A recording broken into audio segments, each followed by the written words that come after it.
Hello दोस्तों, स्वागत है आप सभी का। दोस्तों आज के इस वीडियो में हम लोग लाभ और हानि का एक बहुत ही इंपॉर्टेंट सवाल देखने वाले हैं। तो सबसे पहले हम लोग क्वेश्चन शुरू करते हैं कि एक एलईडी टीवी को 18,468 में बेचने पर दुकानदार को 1,368 रुपये का लाभ होता है। ठीक है दोस्तों, तो टीवी का क्रय मूल्य और लाभ प्रतिशत ज्ञात कीजिए दोस्तों। ठीक है, तो यहाँ पे क्वेश्चन समझना है कि एलईडी टीवी जो है दुकानदार बेच रहा है उसको 18,468 रुपए में दोस्तों। ठीक है, और उस पे उसको जो है वो 1,368 रुपये यानी 1,368 रुपये का क्या हो रहा है दोस्तों, लाभ हो रहा है।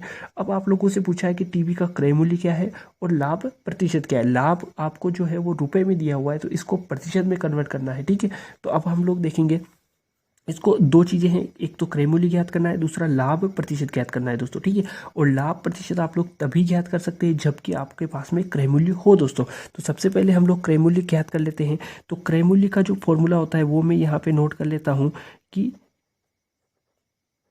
क्रय मूल्य अगर ज्ञात करना हो तो क्रय मूल्य बराबर होता है दोस्तों विक्रय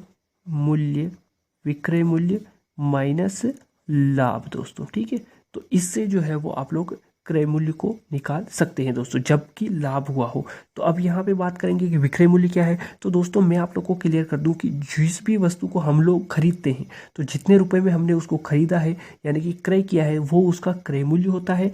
और जिस भी वस्तु को हम बेचते हैं, ठीक है, या कोई दुकानदार बेच रहा है तो उसके लिए वो जो कीमत है वो होगी उसका विक्रय मूल्य दोस्तों। ठीक है, यानी कि किसी भी चीज़ को जितने में हम लोग बेच रहे हैं वो ही जो राशि है वो आपकी विक्रय मूल्य होगी। तो यहाँ पे दुकानदार क्या कर रहा है, 18,468 में बेच रहा है ना, तो यही इस टीवी का जो है वो विक्रय मूल्य होगा दोस्तों। तो विक्रय मूल्य की जगह पे आप लोग लिख दीजिए 18,468 रुपये दोस्तों, और उसके बाद में घटा दीजिए इससे लाभ कितना हुआ है दोस्तों, 1,368 रुपये का। तो अब अगर हम लोग घटाते हैं तो 8 में से 8 जाएगा तो 0 बचेगा, 6 में से 6 जाएगा 0, 4 में से 3 जाएगा तो 1 बचेगा, और 8 में से 1 जाएगा तो 7 बचेगा, और 1 दोस्तों। ठीक है, यानी कि 17,100 यानी कि 17,100 रुपये जो है वो दोस्तों इसका वस्तु का यानी कि टीवी का क्रय मूल्य निकल के आया है। यानी कि दुकानदार ने इसको 17,100 रुपये में खरीदा था दोस्तों। ठीक है, और उसके ऊपर उसने 1,368 रुपये का लाभ लगा करके उसको 18,468 में बेच दिया है दोस्तों। ठीक है, तो अब अपने को निकालना है लाभ प्रतिशत। तो सबसे पहले मैं आप लोगों को लाभ प्रतिशत का फॉर्मूला बता देता हूं दोस्तों। ठीक है, अगर आप लोग प्रैक्टिस करते हैं तो इन फॉर्मूला वगैरह की कोई ज़रूरत नहीं पड़ती है और आप लोग डायरेक्टली निकाल सकते हैं। लेकिन आज के इस वीडियो में हम लोग जो है वो बेसिक से सीख रहे हैं, इसलिए हम लोग यहाँ पे फॉर्मूला अप्लाई करके देखते हैं। तो यहाँ पे होगा आपका लाभ प्रतिशत बराबर लाभ, ठीक है, लाभ गुणा 100 और बटे में आएगा दोस्तों आप लोगों का क्रय मूल्य दोस्तों। ठीक है, और पीछे जो भी आंसर आएगा उसके पीछे आपको प्रतिशत लगाना है, तो लाभ प्रतिशत निकल जाएगा दोस्तों। तो यहाँ पे आप लोगों के पास में सारी वैल्यूज़ हो चुकी है दोस्तों। ठीक है, तो अब आप लोग इसको आसानी से कर सकते हैं कि यहाँ पे लाभ आपके पास में है कितने रुपए का दोस्तों, 1,368 रुपये का, 1,368, 1,368 का लाभ हुआ है। फिर गुणे का निशान लगाना है और 100 लिख देना है।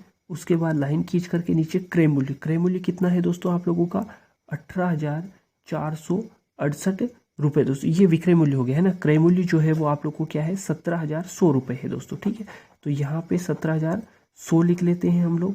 ठीक है, तो यहाँ पे 17,100 जो है वो आप लोग का क्रय मूल्य लिखा गया दोस्तों। ठीक है, अब आप लोग इसको आसानी से कर सकते हैं। 2 जीरो से 2 जीरो कट हो जाएगी दोस्तों। यहाँ पे बचे हमारे पास में 171 और यहाँ पे 1,368 दोस्तों। तो 171 की बात करें तो आप लोग देखेंगे तो ये 19 के टेबल में आता है। तो 19 का टेबल अगर 9 बार बोलेंगे तो 171 आ जाएगा। अब 19 से अगर ये कटा है तो ये भी देखते हैं कट रहा है क्या। तो 19 की टेबल में जो है वो 136 नहीं आता है, 133 आता है दोस्तों। ठीक है, और कितनी बार बोलने पर आता है दोस्तों, 7 बार बोलने पर। 19 की टेबल को 7 बार बोलेंगे 133 आएगा। फिर यहाँ पे 3 बच जाएगा, 3 बचेगा तो यहाँ पे पीछे 8 है तो यानी कि 38 हो जाएगा दोस्तों। ठीक है, कितना हो जाएगा, 38। तो 3 38 हो गया, तो 19 दूना 38 यानी कि 19 से ये संख्या भी कट रही है। अब वापिस से 9 से काट लेते हैं, 9 एकम 9 और 9 अटी 72, और 8 के पीछे अपने को पता है प्रतिशत लगाना है। तो यानी कि 8% जो है वो आप लोगों का लाभ प्रतिशत निकल करके आएगा दोस्तों। ठीक है, तो ये दोनों जो है वो आप लोगों के आंसर हुए कि वस्तु का क्रय मूल्य जो है वो 17,100 रुपये है, और उसी के साथ जो आप लोगों को 1,368 रुपये का लाभ हुआ था उसका प्रतिशत हमने निकाला है, तो वो होगा आपका 8% दोस्तों। ठीक है, तो इस तरीके से जो है वो आप लोग किसी भी वस्तु का क्रय मूल्य, विक्रय मूल्य, लाभ प्रतिशत, हानि प्रतिशत जो है वो आसानी से निकाल सकते हैं दोस्तों। तो आज के इस वीडियो में इतना ही दोस्तों। मिलते हैं नेक्स्ट वीडियो में।